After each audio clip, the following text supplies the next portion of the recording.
Hi, everyone. Thank you for joining me today. This is Maria. I'm the Hispanic Resource Specialist here at the Pueblo City County Library District. And today I wanted to review a book in our Hispanic Resource Center. And the book is called The Afro-Latino Reader. Here we go. It's History and Culture in the United States. And it's edited by Miriam Jimenez Roman and Juan Flores. And so this is a book that you can find everything in that if you'd like to read poetry, if you like to read short stories, it has about 60 different selections in this book that you can read. So you don't have to read the entire book because it is kind of a big book, but it's really interesting. And this book has basically everything you can imagine about the Afro-Latino experience in the United States, from the historical perspective to music, to gender, to class and media. This is a book that's nonfiction, but it has basically all kinds of different resources in it. So there are scholarly articles in this. There's actually memoirs, newspaper and magazine articles, and there's poetry and short stories. There's also interviews, oral history interviews. And oral history interviews are basically when they're interviewing people who have lived into certain events, and they actually interview them to see their personal one-on-one experience in whatever events they've had.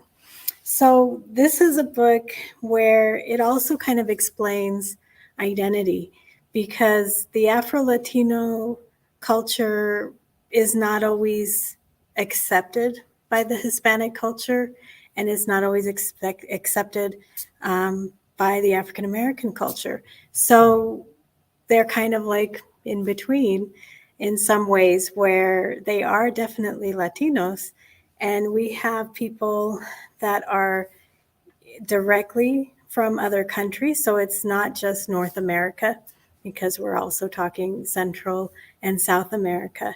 That identity goes throughout all of the Americas, where basically you can have someone who is from the Caribbean, which I still consider Afro-Latino, and it would include them as well. So in this book, it talks about identity of their individual selves, how they see themselves, and it's different people. So like one of the ones from that I wanted to kind of give you a little information, they have a Black Latina 60s series in this. So it's all divided up into different topics. And so there's one by Josefina Baez, and it's her excerpt about, and it's called Expert from Dominicanish. And so Dominican and American, right? And Sherazada Chiqui Viciosa, Discovering Myself, un Testimonio. So everybody grows up with a certain identity and how they identify themselves. And it's really a matter of, how you see yourself is what matters. How other people are going to see you doesn't necessarily matter, shouldn't matter to you, as long as you are being treated fairly and with respect. That doesn't always happen.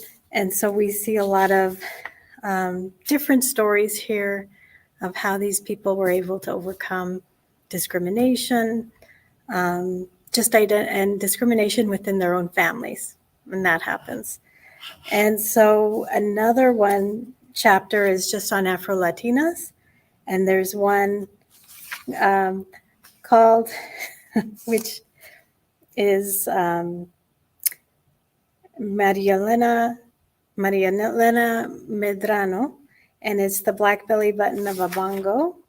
And then we have another story by Afro-Latinos, present and future tenses.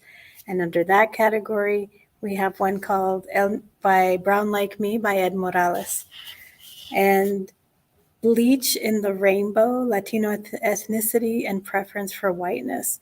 So William A. Darity, Jason Dietrich, and Derek Hamilton all wrote in that particular. So these are all different authors that have written books, both fiction and nonfiction, throughout newspapers, magazines that they've written, and poetry. There's another one in Afro-Latinos in the hip hop zone. So that's another section. And that story I love. It's one of my favorites, and it's by David Lamb, and it's called Do Plátanos Go with Collard Greens?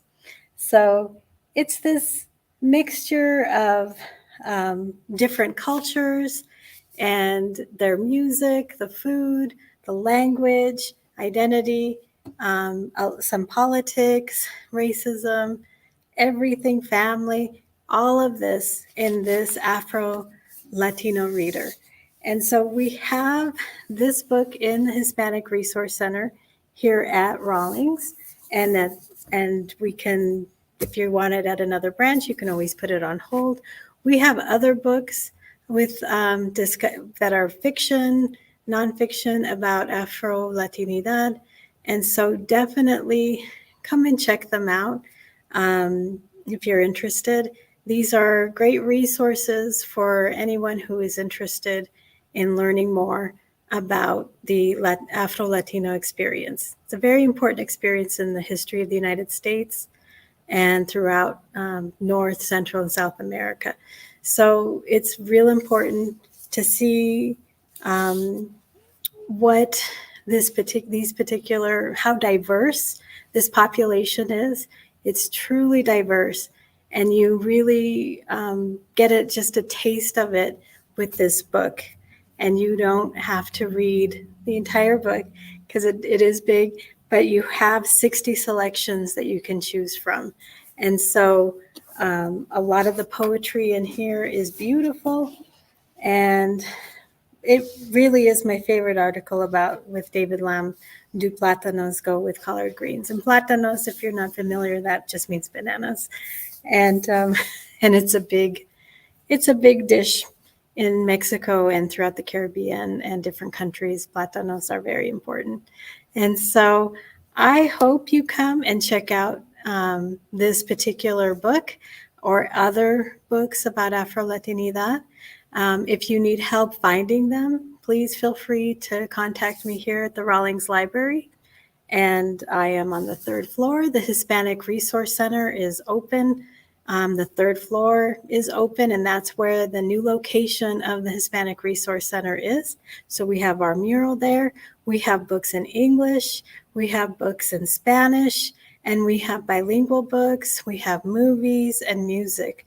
So we even have movies with themes of Afro-Latinidad as well. So if you're interested, come and see me on the 3rd floor at Rawlings, and I can help you find anything you like. So hope you're having a great day.